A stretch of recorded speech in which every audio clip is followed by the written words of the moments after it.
Olá, sejam todos bem-vindos a mais um programa do Diário Desportivo.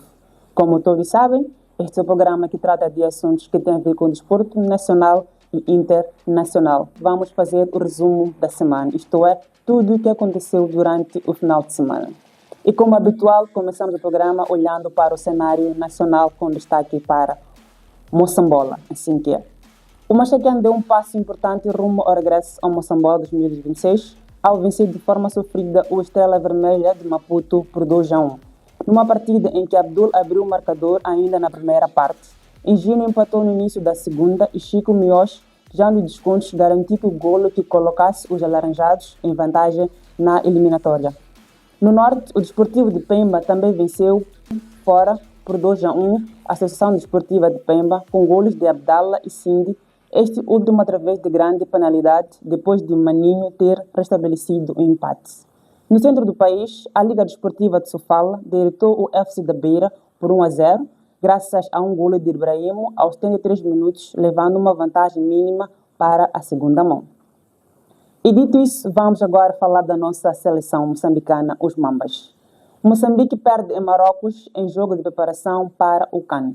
A Seleção Nacional de Futebol perdeu por 1-0 diante do Marrocos em partida inserida na data da FIFA, também de preparação para o CAN, que arranca no dia 21 de dezembro deste ano e termina no dia 18 de janeiro do próximo ano, isto é, 2026. E dizer que antes desse jogo, houve sim questões que antecederam o jogo. A seleção de Moçambique esteve em greve em Marrocos. A Seleção Nacional de Moçambique encontrou-se em greve e não realizou o treino previsto para a quarta-feira passada em Marrocos. O motivo da paralisação esteve relacionado aos prémios de jogo e, sobretudo, pelos dólares oferecidos pelo governo marroquino à seleção moçambicana. Os jogadores exigiram que o montante seja dividido entre o grupo, enquanto as autoridades esportivas ainda não chegaram a um consenso sobre a gestão do valor. A poucas horas do jogo, o ambiente na concentração dos Mambas era de tensão crescente e impasse ameaça comprometer a presença em campo na seleção nacional, assim que é.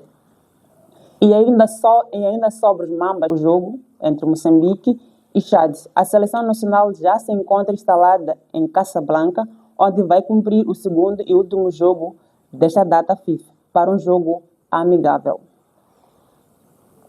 E mudamos agora sim para o cenário internacional. A Argentina vence por 2-0 a seleção de Angola em jogo amigável cheio de polêmica antes do apito. A Argentina venceu Angola por 2-0 nesta sexta-feira em um amistoso em Luanda. Messi deu o passe para Lautaro Martinez fazer o primeiro e o atacante do Inter de Milão retribuiu com uma assistência para o capitão no segundo tempo.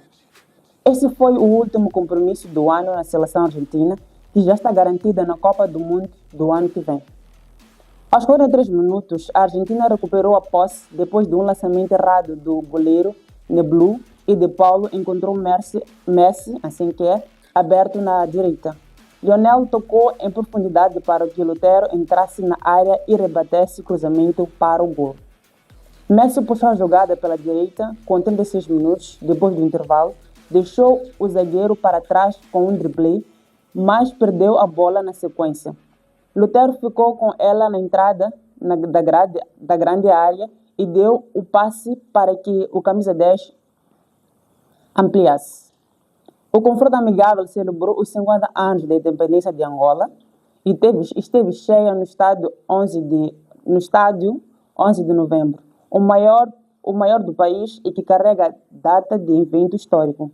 Segundo o Sport News África, Angola pagou 12 milhões de euros, cerca de 74 milhões, à Associação de Futebol da Argentina para garantir que o duelo contra a equipe de Messi.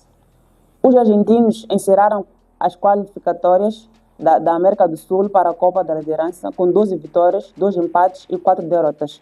Angola, por outro lado, não conseguiu conquistar a vaga para o Mundial. A seleção africana terminou as eliminatórias em quarto lugar do grupo D, sem chance de participar da repescagem. E dizer que após o jogo o Messi mudou de roupa e foi embora de seguida. E isso não deixou feliz os angolanos. Vamos agora para o Mundial.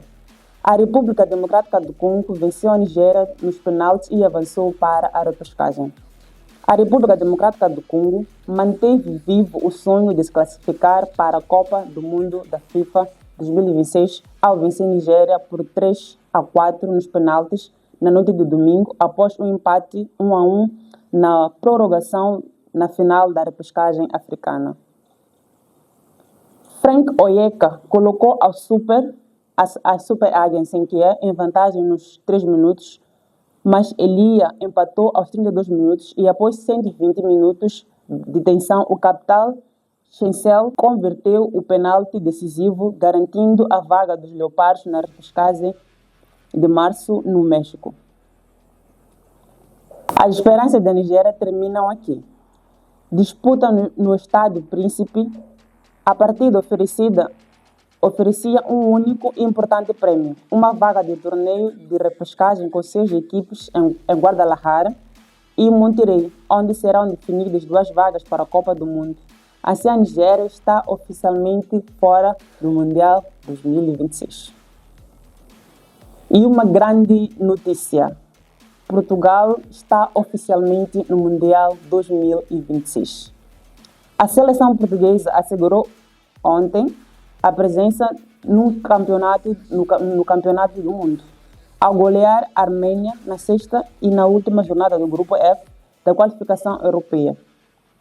No dia em que a Federação Portuguesa de Futebol rendeu homenagem ao lendário Eusébio, Portugal não fez por menos, registrando a segunda maior goleada histórica da seleção portuguesa, apenas superadas pelo 9-0 ao Luxemburgo em setembro de 2023. Sem um castigado do Cristiano Ronaldo, Portugal adiantou-se por Renato Viega aos 7 minutos, mas os armênios empataram através do Eduard aos 18 minutos e antes do golaço Ramos, João Neves em 30, 40 e 81 minutos, o Bruno Fernandes aos 45, aos 51 e 71, o primeiro e último de penalti. E o Francisco Conceição, aos 92 minutos, fixaram o resultado que permite à seleção confirmar a liderança do grupo. A seleção portuguesa terminou a fase de classificação em primeiro lugar do Grupo F, com 13 pontos. A Irlanda, com uma reviravolta épica nos descontos frente à Hungria, 3-2, ficou em segundo com menos 3 pontos do que os portugueses e vai ao play-off, cujo sorteio se realizará a 20 de novembro. Em último ficou a Armênia com 3 pontos, fruto de uma vitória anterior sobre a Irlanda.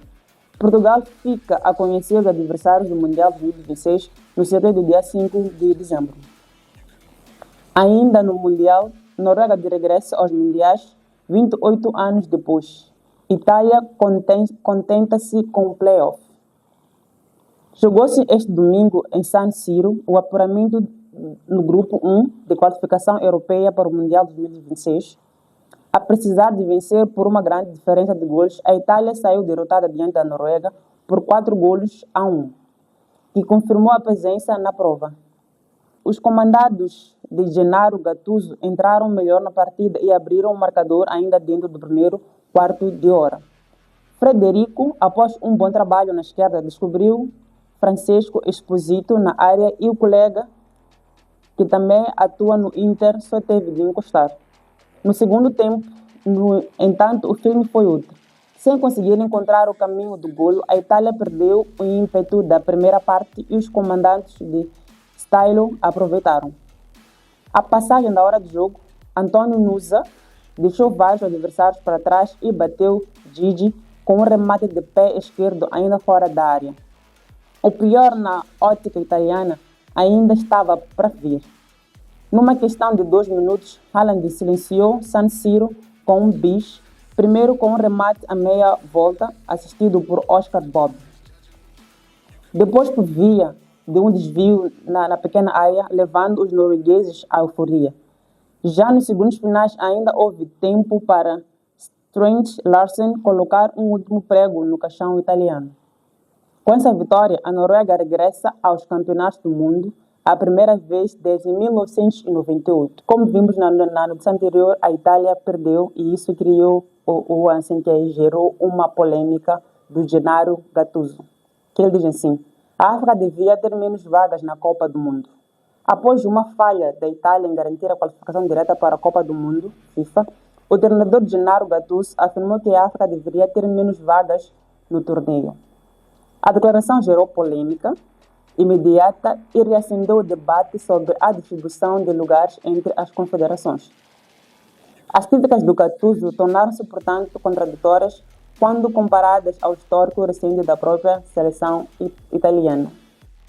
Depois dessa notícia, chega assim o fim a primeira edição do Diário Desportivo.